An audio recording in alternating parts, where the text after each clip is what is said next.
할렐루야. 오늘도 예배 함께 하시는 모든 분들에게 주님의 은혜와 사랑에 풍성하게 임하시기를 축원합니다. 자, 우리 요즘 살아가는 세상을 보면 아무리 생각해도 너무 불공평한 것 같습니다. 날 때부터 그냥 태어날 때부터 이미 너무나 부자인 사람들이 있는 반면에 또 아무리 용을 써도 가난을 벗어나지 못하는 사람들이 있습니다. 물론 부자인 데에도 다 이유가 있고 가난한 데에도 이유가 있을 수 있습니다. 또 잘난 사람도 있고 못난 사람도 있어요. 다 똑같이 살아야 되는 것은 아닙니다.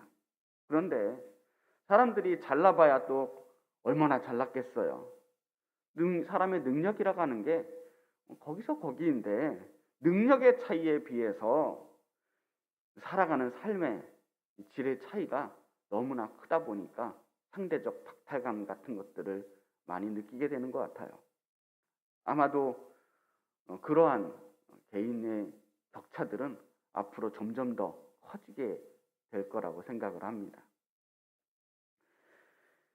특히 우리나라처럼 다른 사람의 눈을 많이 의식하는 이러한 나라에서는 끊임없이 비교하면서 우월감과 박탈감들을 느끼게 될 것 같거든요.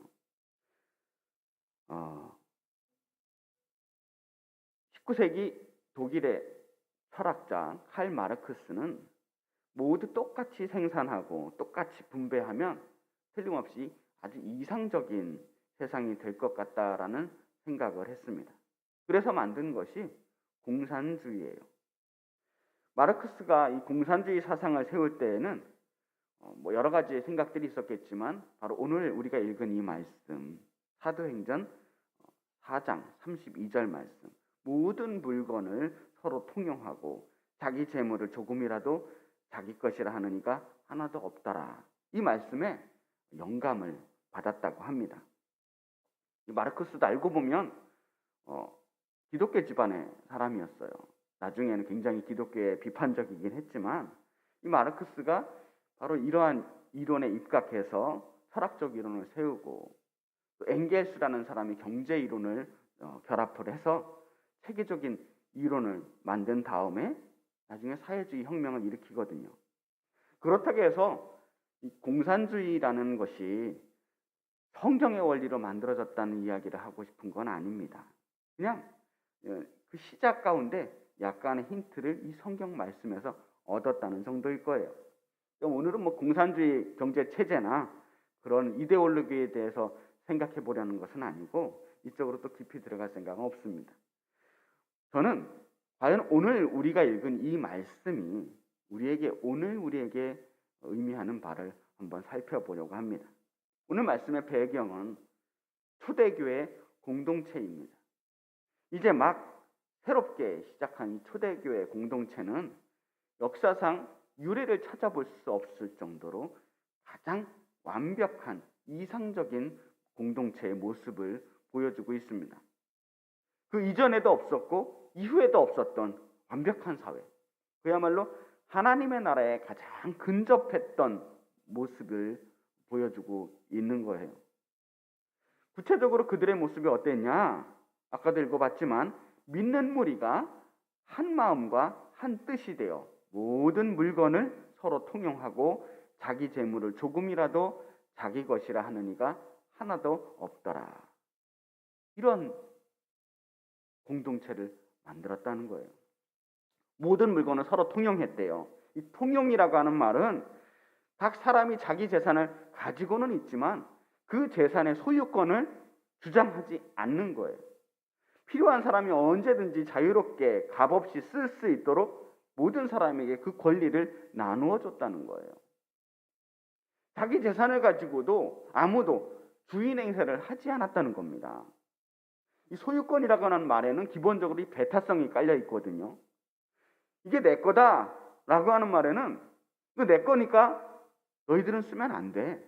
나만 쓰겠다라고 하는 생각이 담겨 있는 거예요. 경제학의 아버지라고 하는 아담 스미스가 자유경제 체제를 만들 때는 이런 인간의 이기심을 전제 조건으로 깔고 만든 겁니다. 인간은 누구나 더 많이 가지려고 하고 더 많이 소유하려고 움직이는 존재라는 거예요. 할 수만 있으면 더 많이 갖고 더 많이 축적해놓고 쌓아놓고 살고 싶은 게 사람이란 말이죠.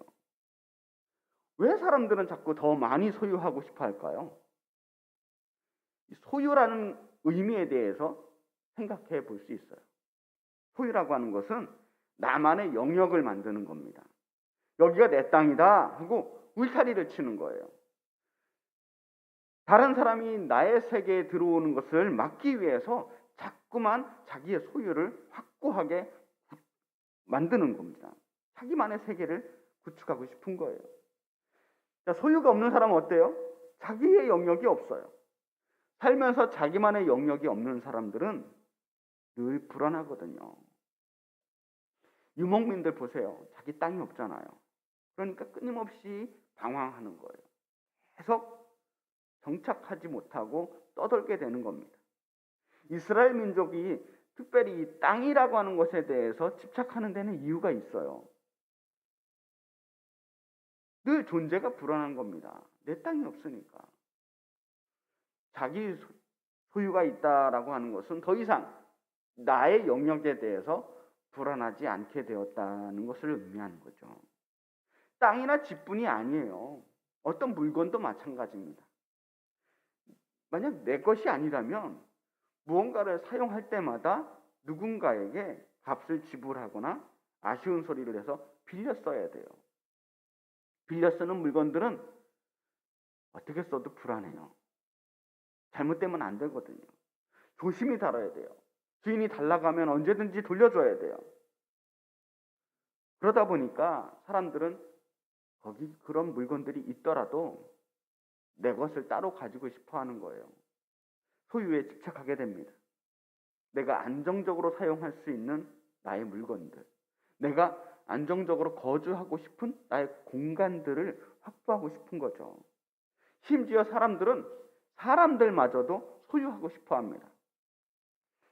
지금은 그런 공식적으로는 사람을 소유하는 시대는 아닙니다. 노예제가 없어졌으니까. 그런 시대에도 사람들은 인간관계를 자꾸만 소유의 관계로 만들어 가려고 합니다. 배우자를 소유하려고 하고 자식을 소유하려고 그래요. 자기의 직원들을 소유하려고 하고 내 주변의 사람들을 자꾸 내 것으로 만들려고 하는 거예요. 보다 안정적인 관계가 되기를 바라는 마음이죠. 사람을 소유하고 한다는 것은 그 사람에게 내가 휘둘리지 않고 내가 그 사람을 마음대로 할 수 있다라고 하는 것을 의미하거든요. 그렇게 인간 사회는 무엇이든 더 많이 소유하기 위해서 모두들 땀 흘려 열심히 살아가는 중입니다. 그런데 성경은 이러한 소유의 삶에 대해서 반대합니다. 성경적인 관점에서 보면 이 땅이라고 하는 것은 잠깐 스쳐가는 것이에요. 우리들은 이 땅의 영구적인 거주자가 아니에요. 나그네입니다. 그래서 이 땅은 잠깐 자고 가는 장막과 같다라고 말합니다. 이 땅에 그 무엇도 영원히 소유할 수 있는 게 없어요. 잠깐 내 것처럼 쓰고는 있지만 전부 두고 가야 할 것들입니다. 그래서 소유에 집착하는 인생은 항상 허무합니다. 열심히 일했어요. 무언가 가진 것 같아요. 많이 소유한 것 같은데 알고 보면 결국은 아무것도 갖지 못하는 게 인생이거든요. 오늘 본문이 보여주고 있는 이 초대교회의 모습은 현대 경제학에서 보여주는 그런 소유의 패러다임을 완전히 벗어나 있습니다. 어떻게 그것이 가능할 수 있었을까? 믿는 무리가 한 마음과 한 뜻이 되었다는 거예요. 마음과 뜻이 하나가 되니까 그런 일들이 가능해졌다고 말합니다. 유대인의 탈무드를 보면 이런 말이 있습니다. 몸이 하나인데 머리가 두 개인 아이가 태어났어요. 그렇다면 이 아이를 몸이 하나니까 한 사람으로 봐야 할까? 아니면 머리가 두 개니까 두 사람으로 봐야 할까? 이런 문제가 생긴 거예요.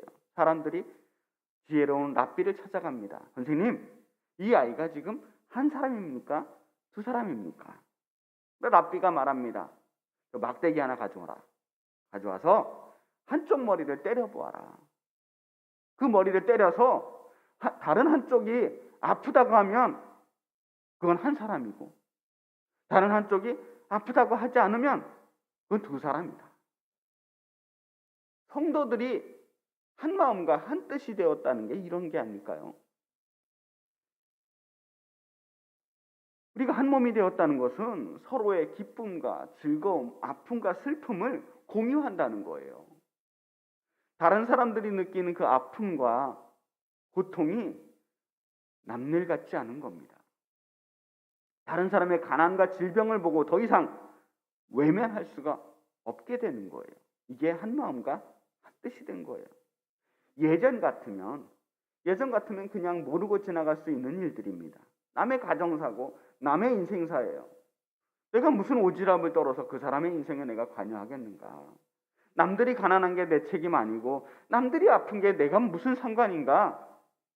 남들이 그렇게 불행한 게 내 잘못은 아니잖아. 그런데 한 몸이 되면 그렇게 넘어갈 수가 없는 거예요. 느끼게 되는 거죠. 연결되어 있으니까. 근데 말이 쉽지, 사람들이 한 마음 한 뜻이 된다는 게 생각처럼 쉽지가 않아요. 한 배에서 태어난 형제 자매들도 매일 치고받고 싸웁니다. 한 마음 한 뜻이 되기가 어려워요. 아무리 그리스도 안에 한 형제와 한 자매라고 말하지만 어떻게 우리가 한 마음과 한 뜻이 될 수 있을까요? 이게 정말 이론이 아니라 실제적으로 가능한 일일 수 있겠는가 말이죠. 맞아요. 평생을 같이 사는 사람도 뜻을 맞추기가 어렵습니다.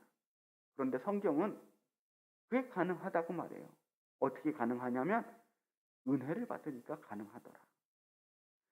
사람의 생각으로는 정말 불가능할 것 같았는데 이 불가능한 것 같은 그 일이 은혜를 받으니까 가능해졌더라는 거예요. 33절 말씀을 볼게요. 사도들이 큰 권능으로 주 예수의 부활을 증언하니 무리가 큰 은혜를 받았대요. 사도들이 부활의 복음을 증거했습니다. 예수님께서 죽으셨고 다시 살아나셨습니다.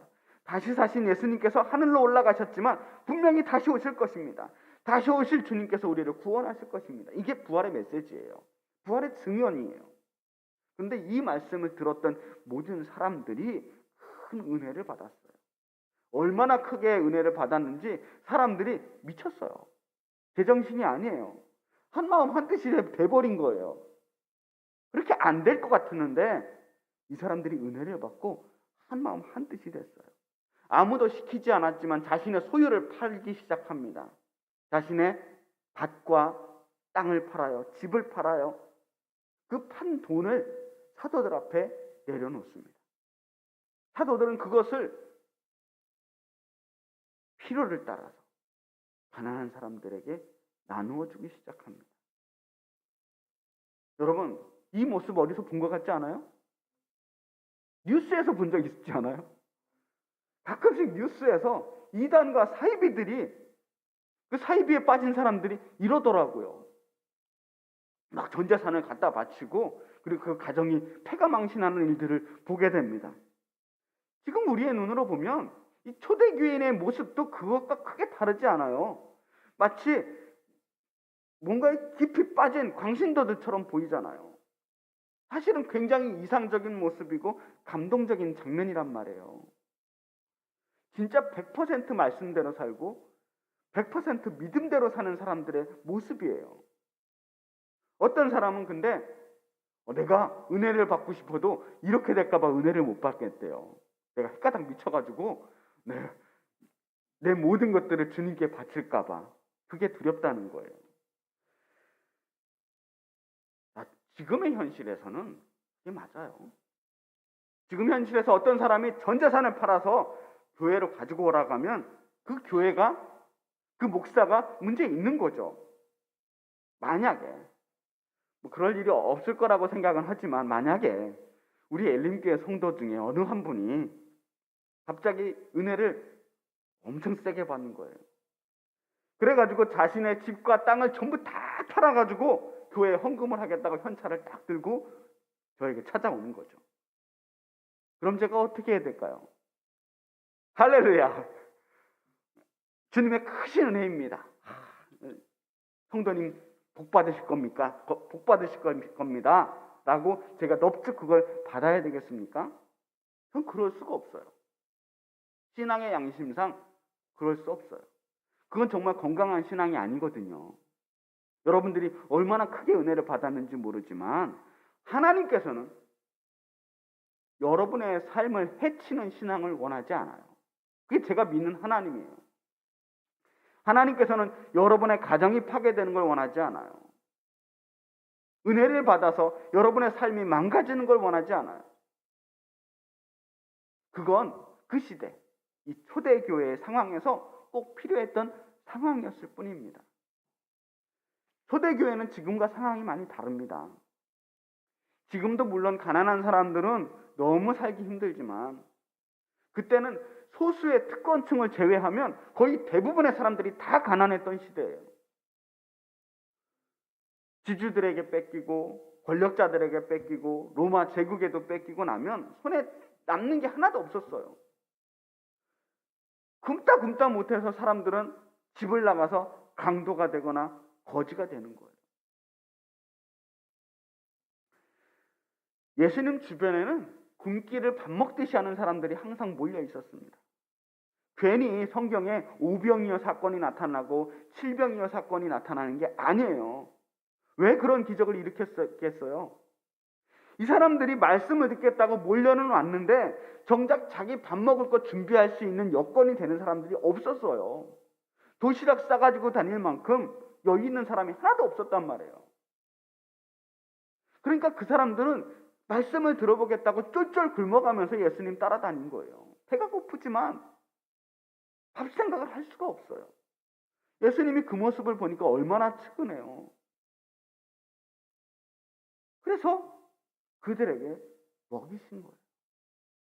초대교회도 마찬가지입니다. 성도들 중에 그래도 살만한 사람들이 있었어요. 집도 가지고 있고 밭도 가지고 있는 사람들이 많진 않지만 몇 명이 있었단 말이에요. 그런데 그런 사람들이 이 굶는 사람들하고 함께 예배를 드리게 된 거죠. 은혜를 받고 나니까 도저히 마음에 걸려서 같이 예배를 드릴 수가 없어요. 나랑 함께 은혜 받은 이 사람들이 예배 때는 같이 웃으면서 사랑합니다, 축복합니다 말하는데 예배가 끝나고 나면 굶어요. 한 일주일 내내 굶어. 밥을 제대로 못 먹어요. 같이 서로 떡을 떼고 빵을 떼는 그 아름다운 식사를 하지만 어떤 사람은 그게 그냥 잠깐 먹는 게 아니라 귀중한 한 끼니가 되는 거예요. 우선 사람이라도 살리고 봐야 되지 않겠나. 그래서 그 사람들이 그 말씀을 통해 은혜를 받고 결단을 하는 겁니다. 그렇게 응답을 한 거예요. 그렇다면 오늘 우리의 믿음의 공동체, 우리 교회 공동체에서는 부활의 은혜, 그 은혜를 받고 우리는 어떻게 응답을 해야 되겠느냐 하는 겁니다. 다시 말씀드리지만 오늘 말씀의 핵심은 자신의 재산을 다 팔아서 이웃과 나누는 데 있는 게 아니에요. 어디에 있냐면 믿는 사람들이 한 마음과 한 뜻이 되었다는 데 있는 거예요. 그리스도 안에서 한 몸이 되었다. 이제는 자신의 영역을 주장하지 않고 소유를 주장하지 않고 마음이 연결되었다. 마음을 열게 되었다는 거예요. 그러자 내 주변 사람들이 보이기 시작합니다. 내 주변 사람들이 보인다는 건 그 사람을 자꾸 염두에 두고 의식하고 그래서 사랑하게 되었다는 겁니다. 그리스도의 영이 임하면 주님과 내가 한 몸이 되면 이제 자기중심적이고 이기주의적이었던 그런 죄의 본성을 벗어버릴 수가 있게 된다는 거죠. 마침내 우리도 예수님처럼 사랑할 수 있게 되는 겁니다. 사랑하면 내가 먼저 보이는 게 아니라 사랑하는 사람이 먼저 보여요. 주님의 은혜가 아니면 우리는 결코 이웃을 내 몸과 같이 사랑할 수 있는 그런 기적이 일어나지 않아요. 내 한 몸 챙기기도 힘든데 어떻게 이웃을 챙길 수 있겠어요? 그래서 한 마음과 한 뜻이 되었다는 것은 사랑할 수 있게 되었다는 거예요. 너의 마음과 내 마음이 하나가 되었다는 거. 네 뜻이고 내 뜻이 되었으니 더 이상 네 거 내 거를 따지지 않고 싸우지 않게 되었다는 거예요. 내가 가진 것을 꽉 움켜쥔 채 내 삶의 영역, 내 구역을 지키기 위해서 내 마음을 꼭꼭 걸어 잠그지 않게 되었다는 겁니다.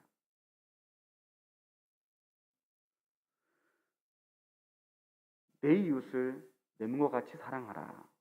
이 명령은 결코 쉬운 일은 아니에요. 근데 사랑하면 또 결코 어려운 일이 아니에요. 저절로 되는 거예요. 이웃이 아프면 그냥 나도 같이 아파지는 거예요. 마음이 하나니까.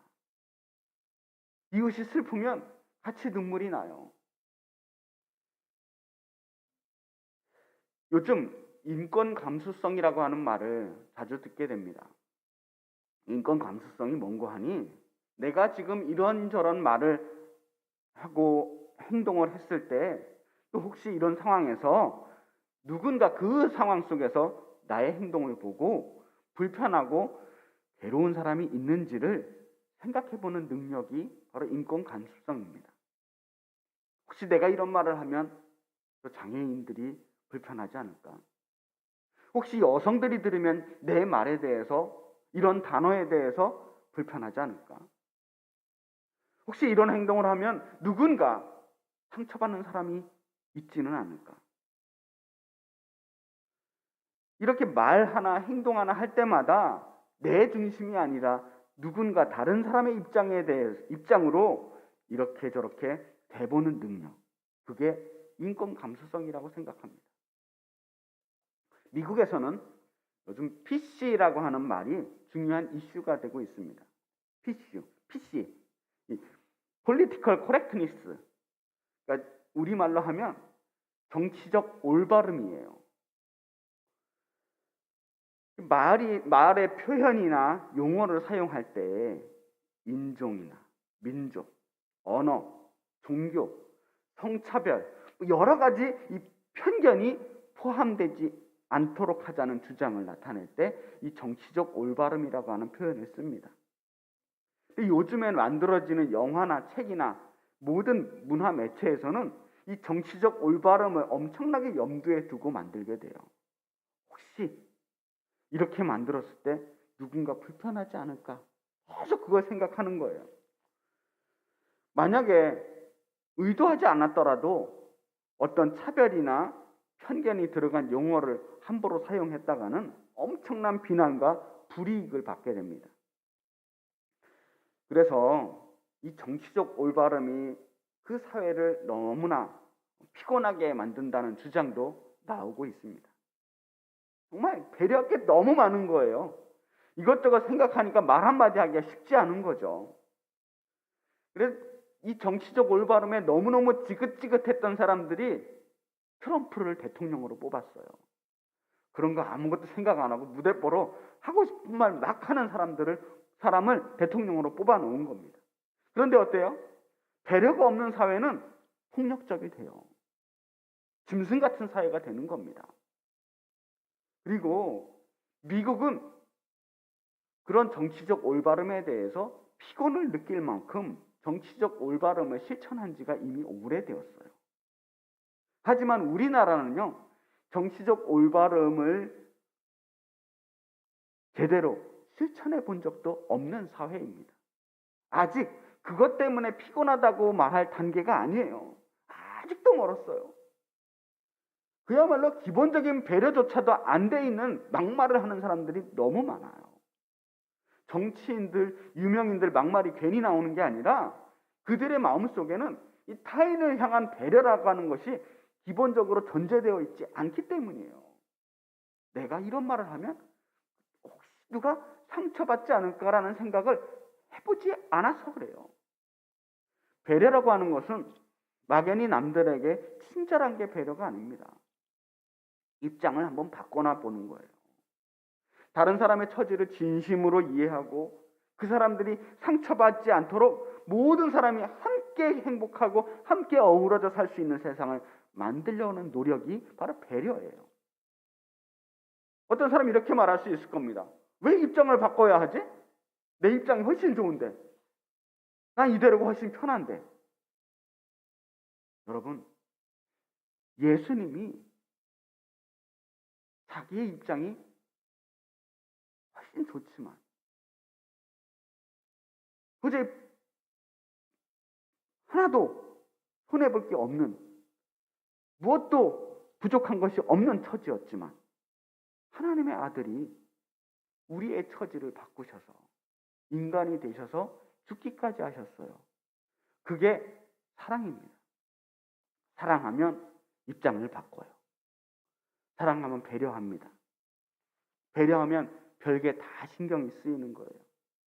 사랑하면 사랑하는 사람을 이해하려고 애쓰고 도우려고 애쓰고 함께 행복하려고 애쓰는 게 사랑입니다.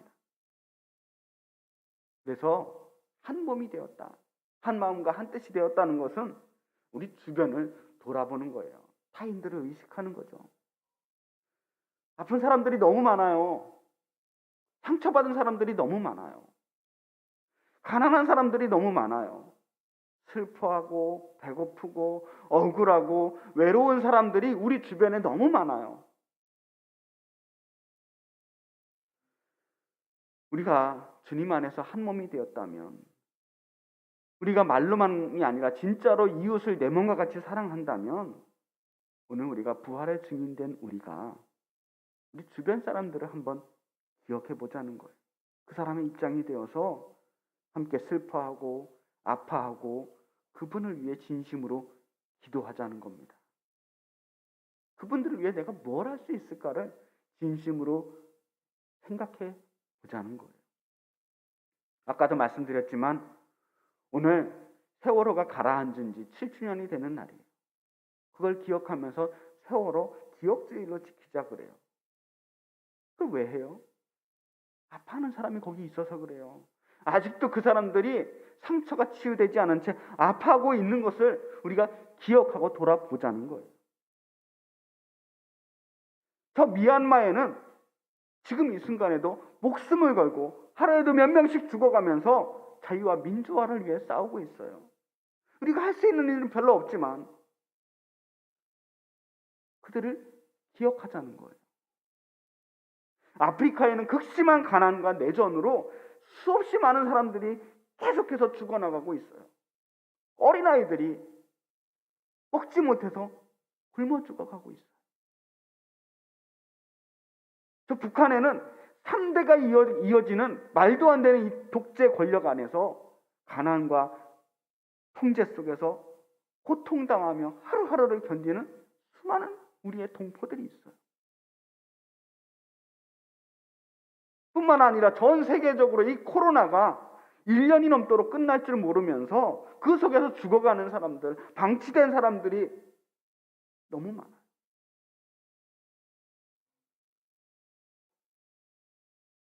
또 우리 주변에 아직도 매 맞는 여성들이 있어요. 학대당하는 어린아이들이 있어요. 가난 속에 방치되는 어르신들이 있어요. 차별받는 장애인들이 있어요. 기억해야 될 이웃들이 너무 많아요. 사랑해야 될 이웃들이 너무 많아요.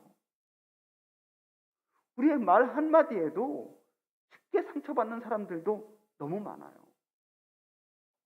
그리고 우리의 따뜻한 그 배려의 한마디에도 힘을 얻는 사람들이 우리 주변에 있어요. 코로나로 인해서 이미 우리의 몸도 만신창이가 되고 우리의 삶이 충분히 힘들지만 그러나 여전히 우리가 기억해야 될 사람들이 있다라는 것입니다. 부활의 증인으로 살아간다는 것은 입술로만 떠드는 게 아니에요. 부활의 삶을 살아야 되는 겁니다. 주님이 주신 사랑의 능력으로 말미암아서, 은혜의 능력으로 말미암아서 내 이웃을 진정으로 내 몸과 같이 사랑할 수 있어야 되는 겁니다. 주님의 마음과 내 마음이 한 마음이 되어서 주님의 뜻대로 살아가는 거예요. 성도가 서로 한 마음이 되어서 한 뜻이 되어서 서로 사랑하는 겁니다. 오늘 우리에게 이런 사랑의 능력이 임하였음을 믿으시기 바랍니다. 그리고 믿고 나아가 우리 모두 부활의 증인이 되시기를 주님의 이름으로 축복합니다. 기도하겠습니다.